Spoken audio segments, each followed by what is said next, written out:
10 మంది హిందువులు ఉండే ఏరియాలో లేదంటే ఊర్లో ఒక ముస్లిం ఫ్యామిలీ సేఫ్గా హ్యాపీగా ఉంటుంది. కానీ అదే 10 మంది ముస్లింలు ఉండే ఏరియాలో ఒక హిందూ ఫ్యామిలీ సేఫ్గా ఉంటుందా అంటే దానికి ఆన్సర్ నో అనే చెప్పాలి. ఇది నేను చెప్తున్న ఆన్సర్ కాదు. రీసెంట్గా వెస్ట్ బెంగాల్లో జరిగిన ఇన్సిడెంట్లు కానీ నార్మల్గా చాలా రాష్ట్రాల్లో జరిగిన ఇన్సిడెంట్ని మనం చూస్తూనే ఉన్నాము.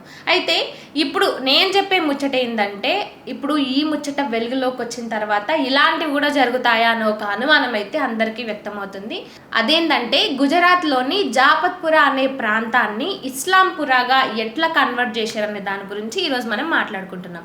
Let's get in to the story. గుజరాత్లోని పాటన్ జిల్లాలోని జాపత్పురా అనే ఒక ప్రాంతంలో కొన్ని సంవత్సరాలుగా కూడా హిందువులు ఉంటున్నారు. ఈ ఊరికి ఎంత చరిత్ర ఉందంటే 50 నుంచి 80 సంవత్సరాల చరిత్ర ఉంది. అప్పటి నుంచి కూడా ఈ ఊరి పేరు జాపత్పురాగానే పిలుచుకుంటూ వస్తున్నారు. అయితే 2011లో ఎప్పుడైతే అక్కడికి ఒక 20 నుంచి 30 ముస్లిం కుటుంబాలు ఆ ఊర్లోకి వెళ్ళినాయి. అయితే వీళ్ళందరూ కూడా రోజువారీ కూలి చేసుకుంటూ వాళ్ళ పొట్ట కోసం పని చేసుకొని బతికేటోళ్ళే.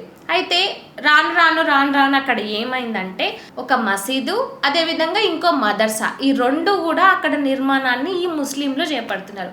అసలు వీళ్ళు తినడానికి, ఉండడానికి, కట్టుకోవడానికి బట్టలు కానీ ఇవన్నీ కూడా రోజు వారి కూలీ చేస్తేనే తప్ప వాళ్ళకి పైసలు ఉండవు.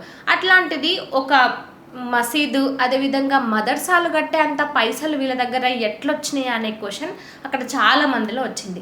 అయితే దీని మీద అందరికీ అనేక అనుమానాలు ఉన్నాయి. అదేంటంటే వీళ్ళ వెనుక ఏదో పెద్ద చేతులే ఉన్నాయి, వాళ్ళే వీళ్ళని ఈ విధంగా పని చేపిస్తున్నాయి. అసలు తినడానికి తిండి కూడా లేని వీళ్ళు ఏ విధంగా మసీదులు, మదర్సాలు కట్టుకుంటారు అని కూడా చాలా మంది అనుకున్నారు. ఎప్పుడైతే ఈ మదర్సా, అదేవిధంగా ఈ మసీదులు అక్కడ నిర్మాణం జరిగిందో ఇక అప్పటి నుంచి ఆ ఊరికి, ఆ జాపత్పురా అనే ఊరికి క్రమక్రమంగా ఈ ముస్లింలు అనే వాళ్ళు వస్తూనే ఉన్నారు.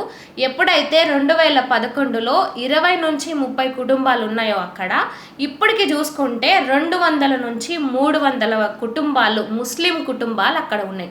ఇంకా వీళ్ళు అక్కడ వచ్చిన తర్వాత ఈ జాపత్పురా అనే పేరును ఎట్లా మార్చిరంటే ఇస్లాంపురగా మార్చిరు.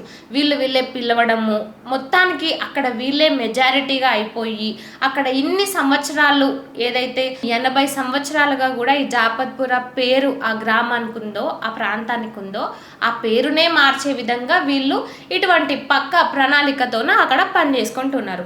అయితే ఈ మొత్తం ఇన్సిడెంట్ మీద విశ్వ హిందూ పరిషత్ వాళ్ళు ఎవరైతే ఉంటారో వాళ్ళకి అనుమానాలు వచ్చినాయి. దీని మీద అసలు ఏం జరుగుతుంది, ఇక్కడ హిందువులు కూడా ఉన్నారు కానీ హిందువులు మైనారిటీగా, ముస్లింలు మెజారిటీగా అయ్యేసరికి ఎన్నో సంవత్సరాలుగా అంటే ఉన్న పేరును మార్చే విధంగా కూడా ఇక్కడ కొన్ని కుట్రలు జరుగుతున్నాయని వాళ్ళు, ఈ విశ్వ హిందూ పరిషత్ వాళ్ళు డిమాండ్ చేస్తూ దీని మీద ఇన్వెస్టిగేషన్ చేయాలంటూ కూడా కోరారు. అయితే ఆ తర్వాత ఓపీ ఇండియాలో ఈ మొత్తం ఇన్సిడెంట్కి సంబంధించి వాళ్ళు అక్కడికి వెళ్ళి అక్కడ ఆ లోకల్స్తో మాట్లాడిన తర్వాత ఈ ఊరి స్టోరీ అంతా కూడా మొత్తం బయటపడింది. జాపత్పురగా ఉన్న పేరును ఇస్లాంపురగా ఎట్లా మార్చిండ్రు, అక్కడ 20 నుంచి 30 వరకు ఉన్న ముస్లిం కుటుంబాలు 200 నుంచి 300 వరకు అయ్యి అక్కడ మసీదును, మదర్సాలను కట్టుకొని వాళ్ళు అంచెలంచెలుగా ఎట్లా ఎదుగుకుంటూ వచ్చిండ్రు, అక్కడ ఉన్న హిందూస్ని ఏ విధంగా అనగదొక్కే ప్రయత్నాలు చేస్తున్నారు, దీని వెనుక ఖచ్చితంగా పెద్ద ముఠానే ఉంది, ఇది వీళ్ళ పని కాదు, వీళ్ళ వెనుక పెద్ద చేతులు పని చేస్తున్నాయి, వాళ్ళు చేపిస్తున్న పని ఇదంటూ కూడా చాలామంది అనుమానాలు వ్యక్తం చేస్తున్నారు. అంతేకాకుండా అక్కడే ఉన్న కొన్ని ముస్లిం కుటుంబాలు మాట్లాడినప్పుడు కూడా అవును ఈ ఊరి పేరు జాపత్పురానే, ఇస్లాంపురా కాదు, రాను ఇస్లాంపురా కానీ పిలిచిండ్రు, అదే ఇప్పుడు అలవాటు అయిపోయింది. ఇంకొకటి ఏంటంటే అక్కడ సర్టిఫికేట్స్లో కూడా ఇప్పుడు కొత్తగా ఉన్న ఆధార్ కార్డు కానీ ఏ సర్టిఫికేట్స్ అప్డేట్ చేసుకున్నా అందులో కూడా ఈ జాపత్పురా ప్లేస్లో ఇస్లాంపురా అనే వస్తుంది. కానీ ఆ మున్సిపల్ ఏదైతే సర్టిఫికెట్లు కానీ ఆ మున్సిపల్ ఏరియాలో ఉన్న ఆ ఊరి పత్రాలకు సంబంధించి ఉన్న పేరులో మాత్రం జాపత్పురా అని మాత్రమే ఉంది. అంతకు ముందు నుంచి ఎవరైతే అక్కడ ఉన్నారో వాళ్ళందరి రేషన్ కార్డు వీటన్నిట్లలో వాళ్ళకి సంబంధించిన సర్టిఫికేట్స్లో అన్నిట్లలో కూడా జాపత్పురా అని ఉంది. కానీ ఇప్పుడు ఏదైతే కొత్తగా అప్డేట్ చేసుకున్న ఆధార్ కార్డు కానీ ఓటర్ కార్డు కానీ వీటన్నిటిపై కూడా ఇస్లాంపురా అని పేరు వస్తుంది. ఈ పేరు అట్లెట్లు వస్తుంది, దీని మీద ఇన్వెస్టిగేషన్ జరగాలి, దీనిపైన ఖచ్చితంగా యాక్షన్ తీసుకోవాలి, ఈ ఊరి అసలు పేరు జాపత్పురా కానీ ఇస్లాంపురా కాదంటూ ఈ విశ్వ హిందూ పరిషత్ వాళ్ళు అక్కడ డిమాండ్లు చేయడంతో ఇప్పుడు ఈ సమస్య అంటే ఈ ఇన్సిడెంట్ అంతా కూడా వెలుగులోకి వచ్చింది. దీనిపైన మళ్ళీ ఖచ్చితంగా ఇన్వెస్టిగేషన్ చేయండి. ఈ కొత్తగా అప్డేట్ ఏదైతే నేమ్ అయింది కదా ఇస్లాంపుర అని, ఆ విధంగా కాకుండా ముందు నుంచి 80 ఏళ్ల చరిత్ర గల ఈ జాపత్పుర పేరునే మళ్ళీ ప్రస్తావించాలి. అదే పేరు ఇక్కడ శాశ్వతమైన పేరు.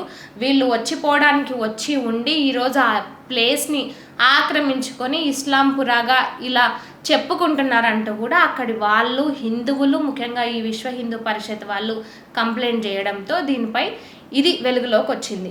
సో చూసిండ్రు కదా, జాపత్పుర అనే ఊరిని ఇస్లాంపురగా ఎట్లా మార్చాలనుకున్నారు, ఎట్లా పగడ్బందీగా ప్లాన్ చేసుకుంటూ వచ్చిండ్రు. కాబట్టి ఇలాంటివి జరిగినప్పుడు ఖచ్చితంగా జాగ్రత్తగా ఉండాలి.